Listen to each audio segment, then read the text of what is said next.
Hey, my name's Britney, and I need your advice. But first, I'll tell you what happened. Since I was a kid, I was a very calm and obedient girl who could play with dolls on the carpet for hours. And the only one who brought confusion into my life was the neighbor boy, Dylan. His parents moved to our area when Dylan was just a toddler, and we spent all of our childhood together. Dylan was the complete opposite of me. He was a loud, active, and very cheerful boy. He made me play football and hide and seek with him, laugh at his jokes, and run races. We went to school together with him and immediately became good friends. Guys from school teased us as bride and groom. And if Dylan was angry when he heard it, I even liked it. In high school, Dylan began to play in the football section, and his irrepressible energy and mobility were very useful to him. He soon became the captain of the school football team, and of course, a very popular guy at school. By the end of high school, he became manly. His body, thanks to loads of sports, became very beautiful. And of course, other girls began to pay attention to him. All this time, I was just an ordinary schoolgirl with good grades. I sat at the desk in the back and nobody really paid attention to me. But I didn't care. The main thing is that we continued to communicate with Dylan. He often came to my house and we did homework together. He shared with me funny stories from training, and those were the happiest hours of my life. I dreamt that one day, Dylan would look at me differently, and that our strong friendship would grow into something else. I already realized a long time ago that I was in love with this cheerful boy, and I just waited for him to recognize my feelings and say he feels the same way. In high school, Dylan became a real star. His football team constantly won prizes in local competitions and even went to the state championship. And Dylan, as the captain of the team, collected all the laurels. But the increased attention of others had a bad effect on him. He became arrogant and very self-confident. And one day, when we usually saw each other in the morning at school, and I greeted him with a smile, Dylan simply looked away. At first, I thought I was imagining it, and during lunch in the dining room, I went up to him again and nodded, trying to speak. But Dylan turned his back on me and walked out into the corridor. I understood everything. He doesn't need me anymore.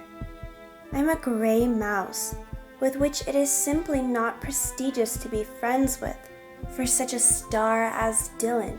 No, I'm not a beauty, not a model, not with long luxurious hair and extended sharp nails, like most of the girls from high school, but we were friends from the cradle, and now he's ignoring me? So mean. After this incident, I did not want to go to school.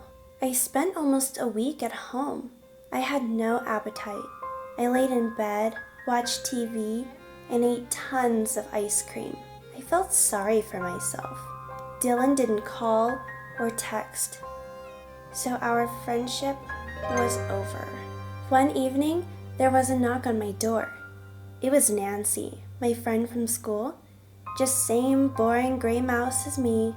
She sat close to my desk. I had a pitiful look, matted hair, pajamas, which I didn't change for a week, and I was apathetic to everything. Nancy was shocked with my appearance. I couldn't take it anymore and told her everything. I told her about Dylan and about our friendship from the cradle and about my feelings for him. Nancy thought for a moment and then came up with a brilliant plan. How to get revenge on Dylan and get his attention. "The first thing you must do," she said, "is to get yourself in order. Tomorrow you will go to the hairdresser and get a manicure." I tried to say no to this. "I don't want to hear anything."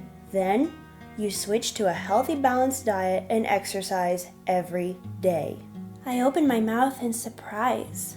Nancy, what are you thinking? In 2 weeks, you will simply be unrecognizable. We'll create a new Britney that not only Dylan, but all of the high school students of our school will want to meet. And so, my transformation began. First, I had a beautiful hairstyling and a bright manicure. Already, these small changes helped me feel more confident. Well, with food, it was more difficult. I had to forget about ice cream and various sweets.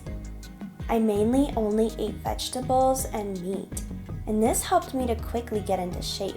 And thanks to exercise, my body now looked noticeably fit. And 2 weeks later, an unfamiliar but very beautiful girl looked at me from the mirror. Nancy was pleased to see how I had changed. Now, she has begun to implement the second part of the plan. She created an Insta account for me, choosing the mysterious name Estelle.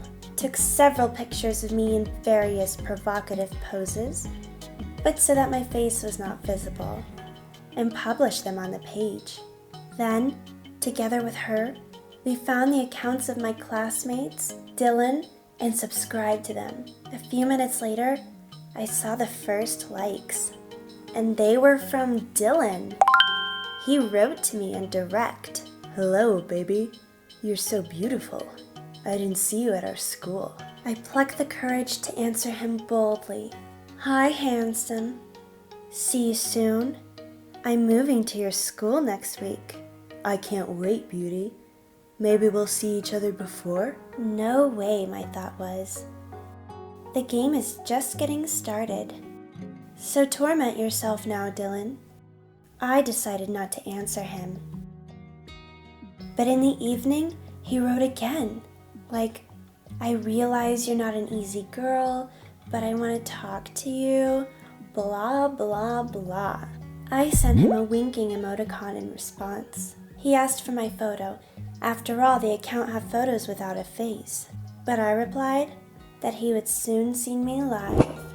And you definitely won't be disappointed. I was in shock. I didn't think I could talk to guys like that, but it was fun. I was texting with Dylan all weekend. We texted until late at night. He told me about football, and I answered that I was a fan of this sport.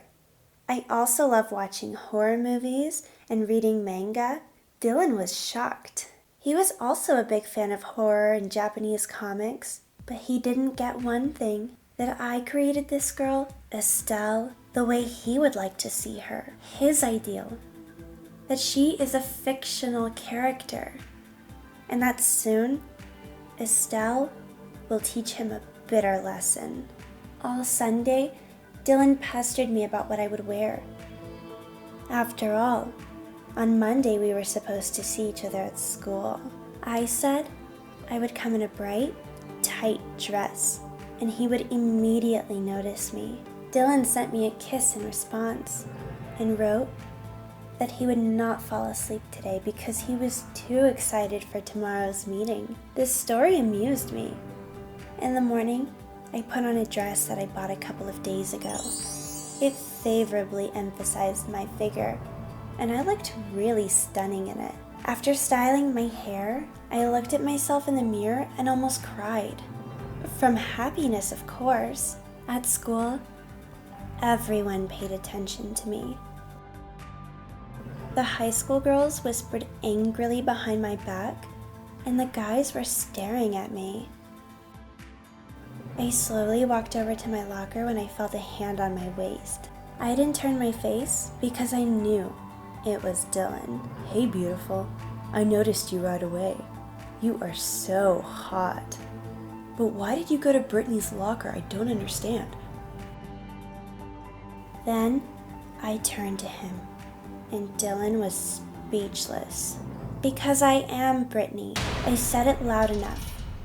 There were plenty of people in the corridor, a lot of guys from school in general. Everybody looked at us with open mouths, and I got more air into my lungs and continued to speak. "Yes, Dylan, It's me. That same gray mouse that you stopped noticing. You're now a star, the captain of the football team. Why do you need to communicate with a nerd like me? But you liked Estelle, didn't you? Dylan looked around in confusion.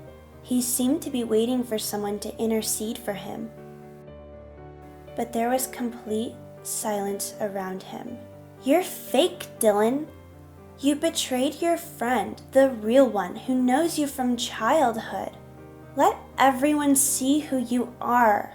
After that, Dylan pulled his hood over his head and quickly walked towards the exit. A week has passed since the incident, and I have a lot of attention from guys. The first couple of days, it was funny. I really like the attention of others. One escorted me home from school. The second saved my place in the cafeteria. But Dylan didn't appear, and I realized that I only need him. And I did it all for him. And now I don't know what to do. Call him, have a frank conversation and confess my feelings? Or wait. Sooner or later, Dylan will show up at school. And maybe he'll start talking with me. I don't know. What would you do in my place? What would be the best decision? Write your opinion in the comments. I'm looking forward to it.